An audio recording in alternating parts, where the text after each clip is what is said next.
Bienvenidos a Mundo 2020, donde conversamos sobre temas de la realidad internacional. Hoy estamos transmitiendo desde la Asociación Cubana de Naciones Unidas, cuestión que agradecemos. ¿Qué va a pasar en Estados Unidos? ¿Qué pasó en esas elecciones? ¿Cuál es el impacto estructural de este proceso? Todos esos temas vamos a analizarlo hoy con el profesor Raúl Rodríguez, director del Centro de Estudios sobre Estados Unidos de la Universidad de La Habana y un gran especialista en estos temas. Raúl, antes de entrar propiamente ya en el tema electoral, los impactos, que hoy todo el mundo prácticamente habla de eso, quería que comentaras el contexto en el cual se mueve esta elección, que es una elección a todas luces atípica. Sí, claro, y gracias Santiago por la invitación. Como tú decías, esto es un tema que está muy en todos los medios. Ahí conversamos que hay casi una sobresaturación de esto, pero bueno, es importante poder ubicar estas elecciones primero en un contexto. ¿En qué contexto se dan estas elecciones? En un contexto donde el país, Estados Unidos, está afectado por la pandemia del COVID-19. Todos los estados prácticamente de la Unión tienen números importantes. Y por supuesto, esta pandemia es un evento económico, social y hasta político, ¿no?, que afecta a todos los sectores de la población. Otro de los impactos que tiene esta pandemia también es un impacto económico. O sea, la economía decreció durante mucho tiempo a niveles muy bajos, aumenta el desempleo y se genera una cierta tensión social ante la incapacidad del sistema de salud estadounidense de poder responder con todo lo que, o como debe, a la intención de proteger a sus ciudadanos.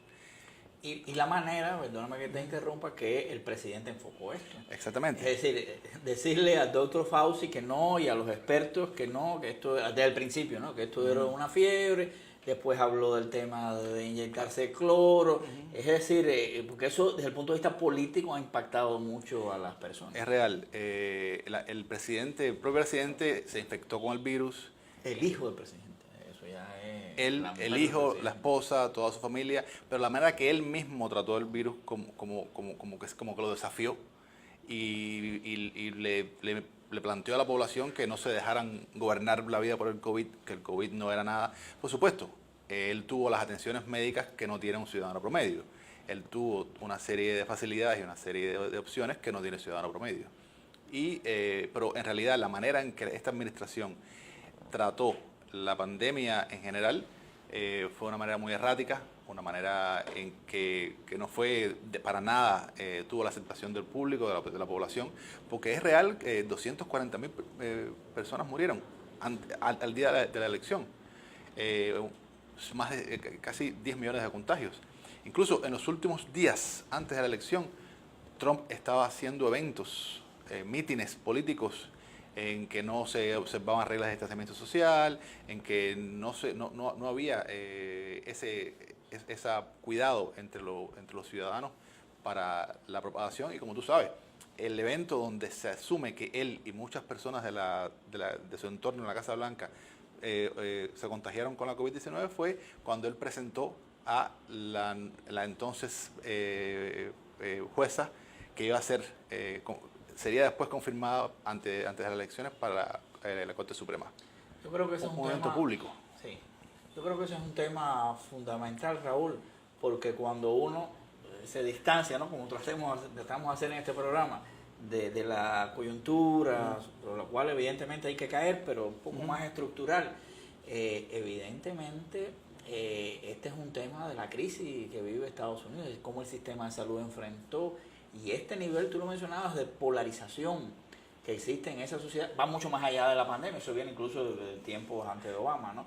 Yo creo que ilustra temas estructurales, porque a pesar de todo eso, y lo que vamos a decir aquí, más de 70 millones de gente votó por Trump. Sí, eso es algo que vamos a ver más adelante. Ese es un tema que ilustra, ya visto desde la perspectiva de una crisis estructural en esa sociedad, con un nivel de opiniones encontradas tremenda. Hay mucha gente que dice que si no hubiera habido la pandemia, que si no hubiera habido el retroceso económico en Estados Unidos Trump hubiera ganado las elecciones. Bueno, ya sabemos el resultado. Ahora, evidentemente, al interior del Partido Republicano existen matices, existen diferencias, pero mucho más al interior del Partido Demócrata, lo cual se vio en las elecciones. Y habla de que más allá del ámbito político, en la sociedad hay grupos de poder, hay sectores que pugnan por determinadas visiones de país. ¿Cómo tú ves esta correlación, sobre todo al interior del Partido Demócrata y pensando en la perspectiva de una administración Biden, claro, digamos? ¿no? En general, como tú decías, hay una polarización en muchos aspectos de la sociedad y la política en Estados Unidos, en cuanto al tratamiento de los inmigrantes, en cuanto al medio ambiente, en cuanto a la matriz energética del país y en otros aspectos. En el Partido Demócrata se ven claramente dos alas, por decirlo de una manera. Un ala un poco más centrista, que es la que representa a Biden, que viene desde los años 90, por fuerza con Clinton, después con Obama. Es como le dicen, un ala más centrista, más a lo corporativo, y un ala un poco más a la izquierda, en términos estadounidenses. Un ala más a la izquierda que representada, por supuesto, por el senador Bernie Sanders, por la representante Alexandria Ocasio-Cortez, que fue una de las primeras, ¿no?, que tomó esta bandera, que habla, por ejemplo, de planes como un nuevo trato verde, un Green New Deal, que habla que el derecho a la salud es un derecho fundamental, un derecho humano, no es algo que se debe comprar, no es una mercancía. Y estas dos alas del partido están muy bien, claramente diferenciadas. En el interior de los republicanos también hay cierta división, aunque no podemos decir que es una división tan simétrica, casi, como en el caso del Partido Demócrata. En realidad, Trump y todo lo que representa Trump ha tomado una gran parte del Partido Republicano. Solo un sector que podemos llamar un poco más tradicional del conservadurismo estadounidense, que lo podemos ver representado por la familia Bush, por ejemplo.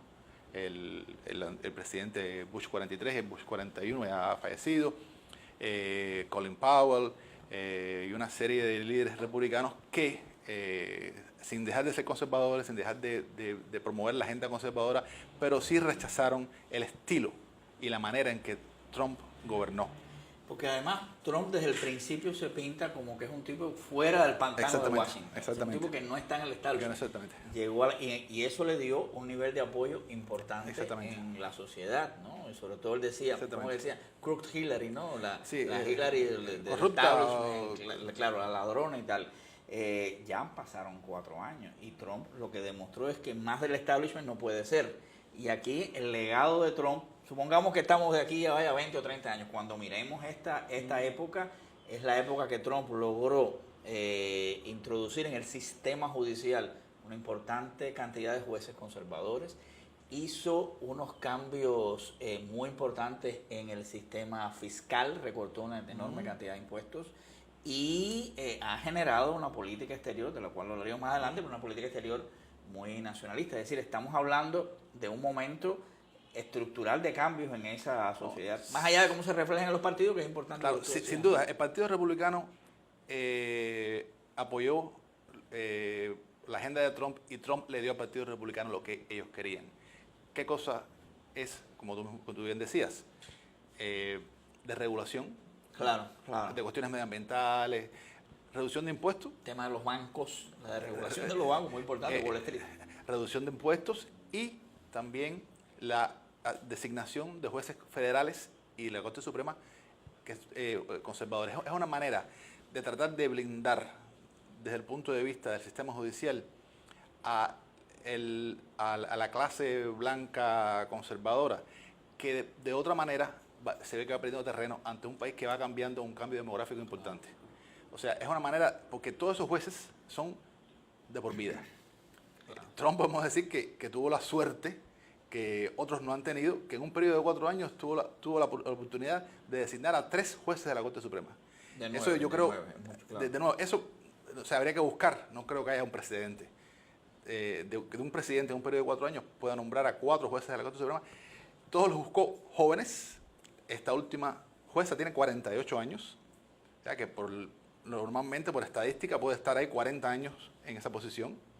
Yo creo que es muy importante eso, es decir, la visión de que la clase hasta ahora dominante, tanto desde el punto de vista demográfico como desde el punto de vista del 1%, ¿no? que es lo que dice el senador Bernie Sanders y otros sobre el respecto, se sienten amenazados.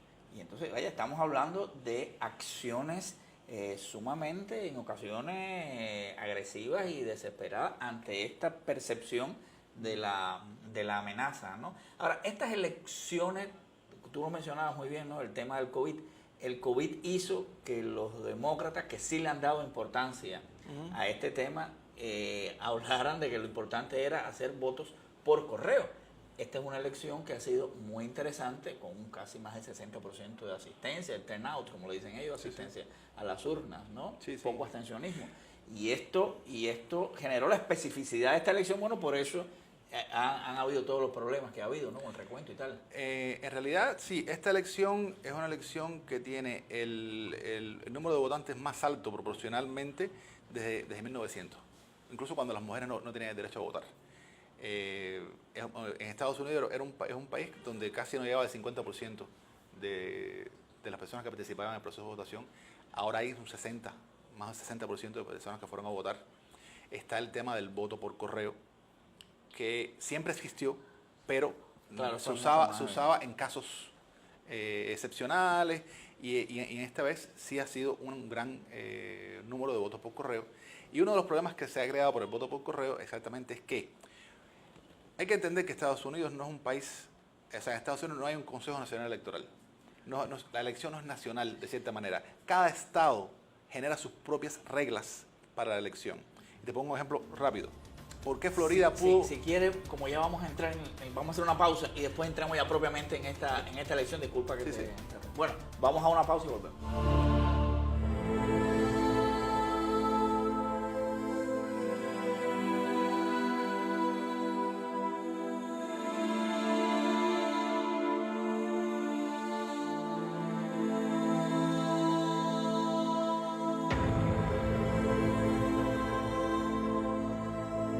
Los estadounidenses también sufren el bloqueo, pues el gobierno de su país les impide viajar libremente a Cuba.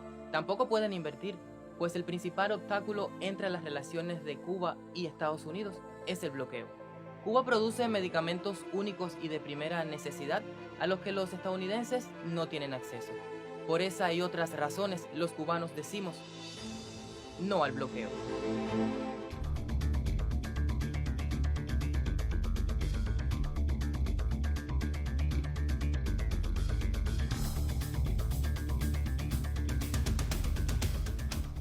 Bueno, regresamos de la pausa, estamos hablando sobre las elecciones en Estados Unidos, una visión un poco más estructural con el profesor Raúl Rodríguez, director del Centro de Estudios sobre Estados Unidos, Universidad de La Habana. Raúl, hablamos de las especificidades de esta elección, estás hablando de la importancia de los estados, de las legislaciones, sobre todo que hay nuevos estados que decidieron, al menos claro, que están en proceso de decisión de las elecciones. Sí. Decíamos que Estados Unidos no es un país que tiene un sistema electoral único como nación, como país. Hay 50 estados y cada estado tiene ciertas regulaciones. Por ejemplo, el caso de los polémicos votos por correo. Hay estados que permitían que en la medida que los votos por correo iban llegando, se iban contando. Y entonces el día de la elección solo se contó el voto del día de la elección. Ese fue el caso de la Florida, que es un estado grande en términos de población, o sea, y pudo dar el resultado. Y se abrieron las boletas desde el principio, por la mañana. Exactamente. Pensilvania no. Pensilvania tuvo que empezar a contar las boletas que habían llegado por correo después que cerró el colegio electoral al final del día. Por eso es que se ha demorado más el conteo. ¿Por qué los votos por correo tienden hacia los demócratas? Porque los demócratas promovieron el voto por correo y Trump promovió que las personas fueran a votar en persona. Hay hasta quien dice que esto que está pasando ahora es un cálculo del propio Trump para después poder usar eso para deslegitimar la elección. Eso. Bueno, la verdad es que el gran deslegitimador del sistema político norteamericano, mira, ha sido Trump. Exactamente. Desde que hizo su primera campaña electoral. diciendo que los políticos eran corruptos, diciendo que estaban en manos de Wall Street, muchas de esas cosas tienen razón, ¿sabes? Porque el sistema norteamericano ha venido funcionando, lo hemos estado criticando desde siempre. Ahora, esta reacción de él de desconocer los resultados, de plantear que va a continuar incluso con un movimiento, en caso de que finalmente lo saquen de la Casa Blanca, ¿verdad? Ya estamos, fíjate que hay memes por ahí que se ve gente sacándolo de la Casa Blanca, porque vaya, está en el lenguaje coloquial de la isla en un pataleo, ¿no? Para quedarse. Pero bueno, más allá de eso, lo cierto es que ha significado una deslegitimación del sistema político norteamericano, y Trump ha sido el principal artífice de esto. No sé si en algún momento, quizás cuando salgamos al aire, ¿no?, ya se habrá resuelto el problema, pero ¿cómo tú ves el escenario? Sin duda estamos ante una crisis político-institucional, Sí, sin duda. en que el presidente ha tomado una actitud que deslegitimiza el sistema electoral, algo sin precedentes en la historia de Estados Unidos. El hecho de que el presidente se niegue a conceder que ha perdido la elección es algo sin precedentes, aunque el acto de él conceder la elección y dar un discurso al respecto es un acto meramente formal. Eso no tiene implicación jurídica. No tiene implicación jurídica, él no tiene por qué hacerlo. Y eso no hace que se quede o no se quede en la Casa Blanca. Hay un proceso y hay plazos. Y ese proceso, hasta ahora, aunque yo hablé de una crisis político-institucional, hasta ahora se piensa que las instituciones funcionen y que los plazos que están establecidos en todo este proceso, desde la elección hasta la toma de posesión, funcionen, algo que Trump está obstaculizando con todo. Se ha hasta negado a darle los fondos que necesita el equipo de transición de Biden para acceder a la contratación de oficinas y para que comience el proceso de transición hacia la nueva administración. Pero en realidad hay un plazo entre el día de la elección y 4 o 5 semanas después, que en este caso sería el 8 de diciembre, que es para dirimir todos los posibles conflictos que puedan haberse creado. Trump está hablando de fraude, Trump está hablando de malos conteos de votos legales y votos ilegales, y básicamente la clase dominante, la clase política y los poderes en Estados Unidos le van a dar ese espacio a Trump para que tenga ese, como dicen ellos, su día ante la corte. El 8 de diciembre hay que certificar las elecciones. Cada secretario de Estado certifica las elecciones. Una semana después, cada elector hace el acto de votar. Y eso es inviolable, eso sí, no va a parar. Va por ley, sí. Y va por ley. Lo que pensamos es que el proceso va a continuar. Durante estas semanas se van a dar espacio a todas las acciones legales que Trump quiera emprender, todos los recuentos que se quieran hacer. Hay estados, como cada estado tiene su propio sistema, hay estados en que el recuento es automático. Es el caso del estado de Georgia, que la diferencia es de 14,000 votos a favor de Biden y ya automáticamente hay que recontar, hacer un recuento. Pero es que estos recuentos tradicionalmente en la historia, nunca revierten esa cantidad de votos.